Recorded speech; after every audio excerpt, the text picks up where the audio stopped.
This is News 12 This Morning. On your side. No, Georgia Bulldog fans waking up through the roof this morning. Your team is heading to the national championship. And if you saw last night's Rose Bowl, it was a measure of heart you know it was a attack. tense I one. would be on the Richter scale pretty high. UGA head coach Kirby Smart there speaking the truth for many fans last night. Also a tense game for the Clemson Tigers, but they could not quite pull it through. The Alabama Crimson Tide beat them in the Sugar Bowl. Bama now faces off against Georgia next Monday. And we can't contain our excitement. I'm telling you, it's been, the last few hours have just been, I don't even know how to, I mean, especially if you watch the game from start to finish. You're probably still just kind of recovering now. Yes, even the Carolina game was close. Meteorologist Tim Strong, of course, watching that one. Tim, how you doing this morning? I'm feeling much better. By the second half, it did a whole lot better. First half, just, you know, everything just was ready to be broken. I think from the way that offense looked, and couldn't even buy a point or three. As we look outside, it's just cold, crisp air. Numbers tell you that. We're looking at wind chill advisories that are still in effect until 10 a.m. Jenkins, Screven, Allendale County. Well, look like an interesting scenario will be setting up for the coast tomorrow. There'll be some winter storm watches that go in effect from Wednesday morning to Wednesday evening, where the potential for maybe a few flakes to fly around are possible. It's cold enough to do just about anything wintry weather-wise. We've got a sky that's broken a little bit, but mainly clear and just very dry, cold air. 18 degrees, our official temperature at the airport. It ranges anywhere from 11 degrees to 23 across the entire viewing area. Morning commute, obviously, you've got a cold one getting out the door this morning. We'll warm up, about freezing at midday. And then up to the middle 30s. That's an incredible warm up, isn't it? 36 degrees coming in, mostly sunny. But yes, a little very interesting scenario setting up for the coastal areas of the Carolinas, Georgia, and even Florida going into Wednesday afternoon, Wednesday evening. We'll talk details on that and a look ahead at the planner for cold air coming up shortly. Back to you. Tim, thanks. But first, we are following breaking news from overnight. Crews still on the scene of a house fire in Aiken. Yeah, it happened around 3:30 this morning on Ward Circle near Citizens Park. News 12's Tiziana Onstad has been there all morning. Tiz, tell us what's happening now as you've seen this progress. Well, what we know right now, what I've been seeing for the last 30 to 45 minutes or so, is that crews are investigating inside the house. They keep walking in and out. It's about 3 firefighters. Looks like one of them is the supervisor that I've been trying to get in contact with Aiken Department of Public Safety.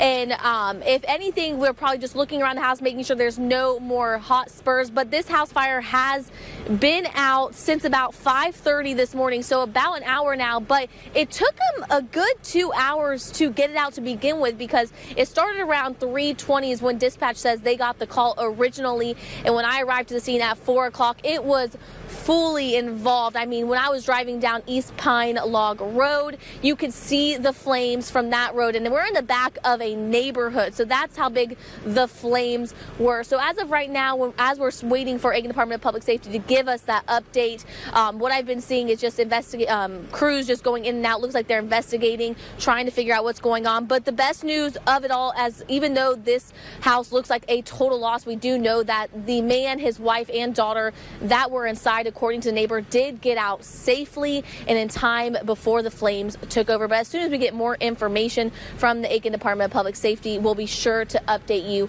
on this fire. For now, we're live. Tiziana Onstad on your side. All right, thanks for that update, Tiz. Many Georgia fans waking up ecstatic this morning. Your team is heading to the national championship. It's Michelle's turn, running all the way. Gets to the edge. Sonny Michelle will send the Dogs home to the championship game. That play right there, clinching their spot. This, the first national championship trip in nearly 40 years. Oh, it's been a long time. It is our time. If you watched last night's Rose Bowl, you know it was a stressful game. The Dogs pulling out on top after 2 overtimes. So there's a meme that's circulating on social media. It's a picture of a t-shirt, and on the t-shirt the words read, "Always be yourself unless you're Sony Michel, then always be Sony Michel. So we have crews in Cali and Louisiana, and we've been following these games for you all weekend long. Our Kevin Feigl was in the middle of the action at the Rose Bowl last night. He has a breakdown of the best plays from Pasadena. Well, this will go down as one of the greatest Rose Bowls ever, and they've been playing it for over 100 years. Back and forth, second half that eventually saw the Dogs come out on top, and now they get to play for a national title in their backyard. This game seemed to be over in the fourth quarter with Georgia in control, but then Baker Mayfield rallied the Sooners. Then Sony Michel fumbled it. OU picked it up for a touchdown and took the lead with a minute to play. But then Georgia responded. Off the deck, Jake Fromm leading the team down the field, and a Nick Chubb touchdown. We were headed to overtime. After both teams kicked field goals in the first overtime, Lorenzo Carter got a big hand on a field goal attempt in the second OT that kept the Sooners off the board, setting up Sony Michel for redemption. He fumbled in regulation, scored the game winner, and now Georgia is off to the title game. We knew we wasn't really playing our style of defense in the first half, so we just had to come in. You know, we knew we was going to face some adversity throughout the game and just had to make those adjustments and then just come out and play with a little more passion. It means a lot, you know.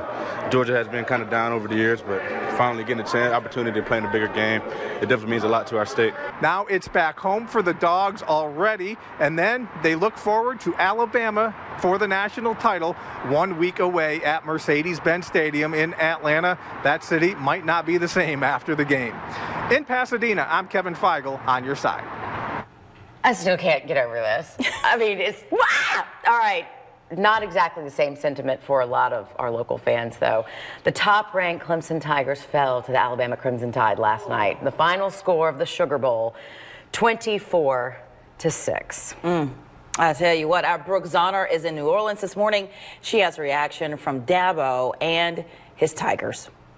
The Clemson-Alabama trilogy just ending in pure disappointment for the Tigers. The defending national champs walked off the field with their heads low, completely disappointed from that. Now at halftime, Clemson's head coach Dabo Swinney was saying the first half was probably about as bad as they could play, but that may have been an understatement. Alabama came in dominating from the start while Clemson's offense struggled to make big plays. The first quarter ended with a loss of 7 yards for Clemson's offense, while Alabama's offense gained 107 yards. Score at the half, Alabama 10, Clemson trailing by just one score at that point. But really what changed the game was the third quarter, when maybe one of the best Clemson drives of the game turned into an interception at the 37-yard line and ended in an Alabama touchdown. Now fast forward to next drive, Clemson gets the ball back, and a pick six by Mack Wilson ends in yet another touchdown for Alabama, leaving Clemson trailing by 19, scored 24-6. In the fourth quarter, Clemson's offense still couldn't make big plays. Final score, 24-6. At the end of the day, just, you know, championship football is a game of a few plays. And especially when you're playing Alabama, Alabama's number one scoring defense in the country for a reason. And, you know, you gotta make the critical plays, and we didn't do that. We did it last year. We didn't do it this year. And, you know, it's hard, you know, to play when you can't really get in the rhythm. You know, you coming off the field, you know, after 3 and out. So, but like I said, you know, really good defense. And so, you know, we knew this game was going to be one in the trenches, you know, on both sides. And so, you know, couldn't really get it done. If it was up to everybody else, we wouldn't even been in the college football playoff. You know, we would have been 5 and 7. Just proud of all my teammates, the way everybody worked all year. That disappointment you could feel in the locker room. A lot of those guys had their heads hanging low, some of them even near tears. But fast forward to next week at the national championships, that's going to be the Georgia Bulldogs facing Alabama's Crimson Tide. In New Orleans, Brooke Zahner on your side. A lot of people reacting to last night's game. I mean, I'm not okay. I think a lot of people share that, and a lot of people sharing that on social media. I mean, if you didn't have a dog in the fight, Tim didn't have one in the fight, I didn't have one in the fight, and all of us were like, ah! Yeah. I had a friend text me who said, this game is making me anxious. Exactly. And she didn't really care who won. A lot of people were like, I don't even like football, but today it's different. So our Jason Raven joins us now with some of the Dogs' biggest supporters as they took on Pasadena. Well, it was a great game. It was the first Rose Bowl to ever go into overtime, so it's safe to say this game had a lot of people talking. Even the Governor Nathan Deal, tweeted right after the game, congratulations to University of Georgia football winning the Rose Bowl. We look forward to welcoming you back to Atlanta for the national championship. #GoDogs, #College Football Playoff. And the man who scored the game-winning touchdown himself, Georgia tailback Sony Michel.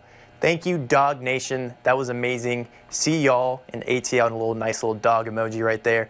And PGA golfer and Bama grad Justin Thomas. He says, can't get over UGA Bama, gonna play for the national championship in Atlanta at that. And 2 SEC teams playing, gonna have a lot of people mad.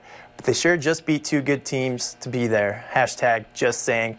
And just in the absolutely incredible win and great matchup in store on Monday in Atlanta at the Mercedes-Benz Stadium. So everyone's in for a really great treat. Another great tweet I saw as well is a lot of people calling this, it's the national championship. It's 2 SEC teams in Atlanta. So it's like the SEC championship all over again.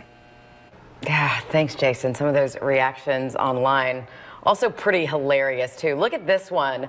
Live footage of some emotions there during the #Rose Bowl. Yeah, and then there's this one. After Lorenzo Carter blocked that kick in the #Rose Bowl. Right? That was my face when that happened. A whole lot of faces when that happened. That's phenomenal. Oh, my gosh. Tim. Who doesn't like a good Chris Pratt face on those things? Man, incredible stuff here. Wind chill advisory, yeah, cold everywhere. We're down into the single digits. If you're wanting to get some exercise, just be careful. Maybe just hold off for a day or two. Let the temperatures get above freezing first. We're in the teens and low 20s. Skies are clear all the way through 9 o'clock. Wind chills are in the single digits. Outside, we're finding a brightening sky at this point, some high, thin clouds. 18, our official temperature now. The wind's still about 5 to 6 coming in from the northeast. It's just very dry, frigid temps, what we're expecting to stay with, a lot of them in the mornings. We'll eventually get out of these 30s and 40s a week from now. Something to look forward to there. But single-digit wind chills today. And then how about the big question mark of potential snow on the coast? Of course, why not have some snow somewhere in the south as cold as it is? That could be coming their way from the Georgia to the Carolina coast tomorrow morning and by lunchtime. Now nothing happening, just some scattered clouds overhead, temperatures teens, low 20s, breezy winds at times, bringing that wind chill way down there between 5 and 10 degrees this morning. And heading on into the afternoon, sunny and dry. We may see a few skies clouding up just a little bit more as we headed to about 8, 9 o'clock this evening, and then moving into a cloudy scenario. And yes, the potential for that wintry weather just kind of hugging the Carolina and Georgia coast by midday to 2 o'clock. That's where, again, it remains very, very interesting what could happen on the coast. 38 degrees for the high today with sunshine. The winds 5 to 10 out of the north. Still a chilly week ahead, even though temperatures are only in the 40s. We've got a breezy late week forecast Thursday, Friday. Lows in the 20s all the way up to the end of the weekend. And there's that 57 standing up out there. And next Monday with a chance of rain, just about 40%. 6:42 on the clock. A Colorado deputy killed in a reported ambush is being remembered. How family and friends say they're finding comfort in it all. Want to know a little more about that weekend? Well, temperatures probably in the 40s by then. Still continue to have some cold mornings. We'll check it out coming up in just a few minutes. All right, Tim, it is 6:43 on the clock. We've got a lot more still to get to. We hope your day's off to a great start so far. Stick around. A News 12 investigation into illegal